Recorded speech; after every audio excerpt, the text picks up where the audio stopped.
Hello everyone, in this video I'm going to show you how to find muted stories on Instagram. Well, this is very easy thing to do.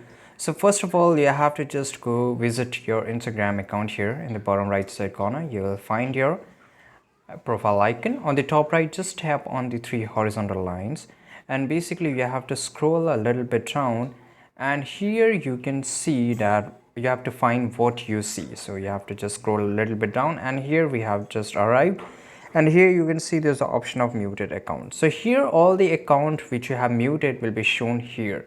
So for example, let me just show you an example.